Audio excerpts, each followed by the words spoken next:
Hey guys, it's Miss Burnett. I hope you're doing good. These are the notes that we're taking in class on Monday, September 8th, and not Monday, Tuesday, September 8th, and Wednesday, September 9th. So if you need to review these notes or you miss class those days, these are the notes that we're taking, okay? Today's the 8th. Our learning target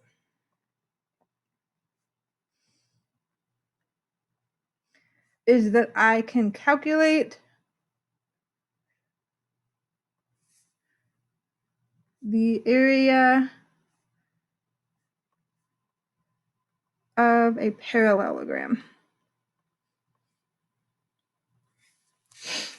So make sure you jot that down. If you need to at any point pause the computer, you can do that to help yourself get caught up if I'm moving too fast. Okay. So if you remember last week, we kind of started with rectangles and we focused on perimeter and area. We're really just going to move on to just focused on area right now. All right. I want you to draw a rectangle and write a B where the base is, an H where the height is. And then just a reminder that an area of a rectangle is base times height, okay? You'll just multiply them together. So I have a note card right here, and the note card is 3 inches by 5 inches. All right, 3 inches, a 3 by 5 note card. So if you were going to calculate the area, you would just do 3 times 5. And that means the area is 15 inches squared. And what that means is that, and this isn't going to be perfect because I don't have my ruler, but if I were to divide the height into 3 sections, 1, 2, 3, and then divide the base into 5 sections, again, it's not perfect because I'm not measuring it out perfectly. Oh no, my last one's going to be shaky. It just means there are 15 little square units in this note card. 1, 2, 3, 4, 5, and so on.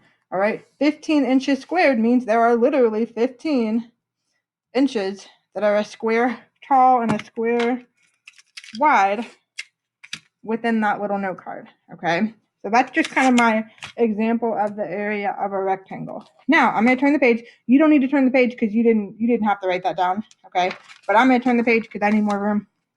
Now I'm going to take this same note card, okay? It's still a 15 square inch note card, and I'm going to cut it from corner to corner, just like this.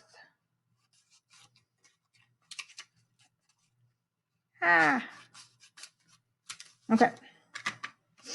So I had it like this, all right? What if I slide it down that way? What shape have I created? I've taken it from a rectangle to a more specific shape. One of the shapes that we wrote down in our vocabulary words last week. You're right. A parallelogram.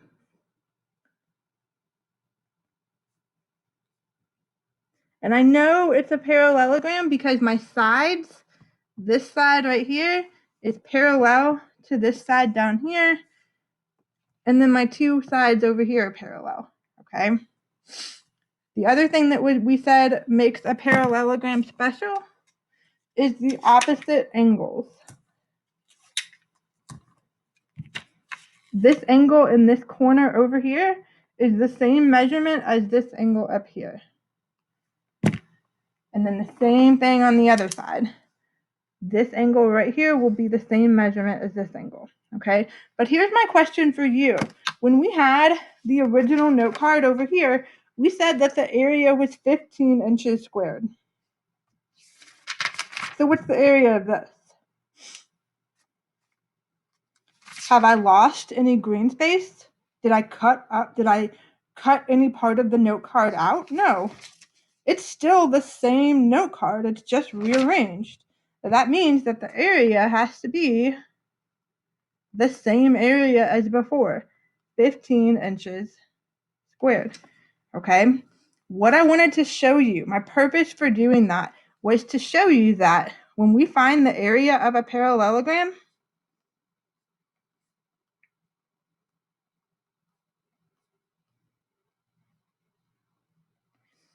it is just base times height. There's nothing fancy that you have to do because a parallelogram is really just a rectangle that's been shifted around a little bit.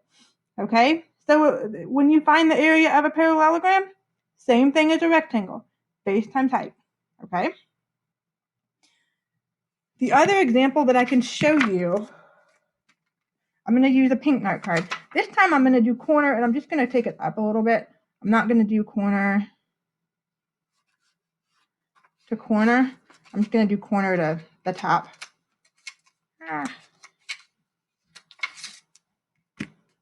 And I'm going to turn the page. All right, you don't have to write anything yet, okay? But I can show you how if this was a rectangle like this, okay?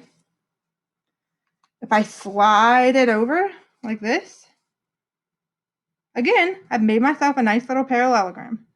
Okay, I'm going to tape it together. It's still the same amount of space. All right, I don't have any pink note card pieces on the floor. I have used the same amount of space to make this rectangle. Okay, so what I want you to do now is in your notebook, try to draw me a parallelogram. Okay, it doesn't need to be perfect. You can kind of watch me while I draw mine. I always think of it as just like a box that's been shifted.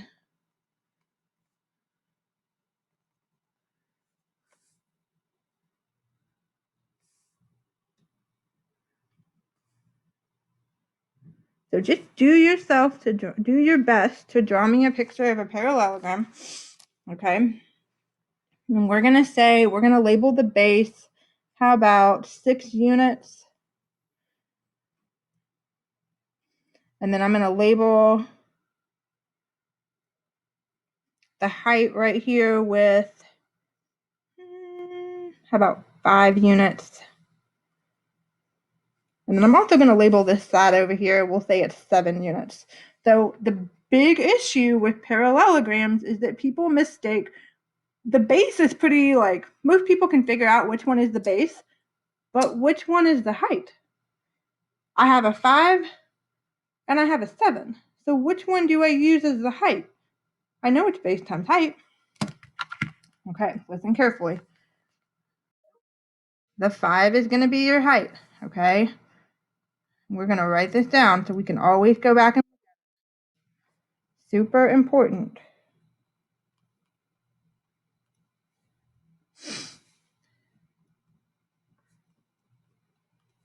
The height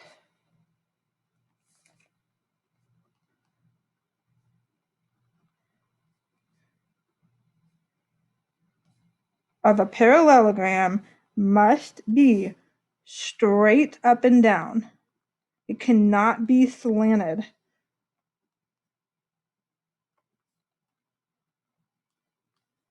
And there's a vocabulary word for that. We wrote it down last week. Straight up and down. It's going to form a right angle. So like right there, that's a right angle. Okay. This over here where the 7 hits the 6, that's not a right angle. So 7 cannot be the height. Okay. I'm going to label these.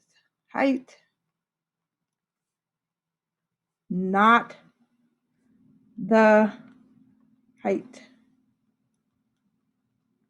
Okay. That vocabulary word I was talking about was perpendicular. All right. The height has to hit the base at a perpendicular angle, I guess. Or it has to, how about this? The height has to be perpendicular to the base. Okay. We're going to draw one more. Now, hold on. I got ahead of myself. So if you were going to calculate the area of this parallelogram, the area will equal base 6 times the height 5, 30, and then I'm just going to put units squared. Okay, don't forget to put units squared on your values. Okay, all right, we're going to do one more parallelogram and then we'll be done. So do your best to draw me another one. I'm going to try to do like a tall, maybe like a tall skinny one here. not as good at these, I don't feel like. But didn't need to be perfect. All right, so here's my tall parallelogram. All right, we're going to label the base as about 4 units. And then this slanted side over here, we're going to say it's 12 units. Now, I'm going to do something different. I'm going to draw a dotted line straight down, and I'm going to put 10 units, okay? What I want to show you by doing that is that sometimes the height will be labeled on the outside of the parallelogram, okay? Sometimes they'll use dotted lines on the outside to represent the height, and that's totally fine. Some people think that if it's on the outside of the parallelogram, it can't be a height. It totally can be a height, okay? Sometimes it's labeled over here. So 10 units squared, because it goes straight up and down. And if you were to extend this line right here, it would hit it at a right angle. There would be a right angle right here, okay? So 10 units is the height, 4 units is the base. The last thing I want you to do is calculate the area of that parallelogram for me. And then you are all done. Thanks for watching.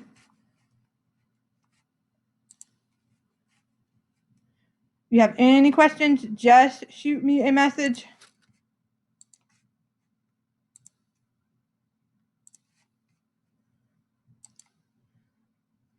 Bye, guys.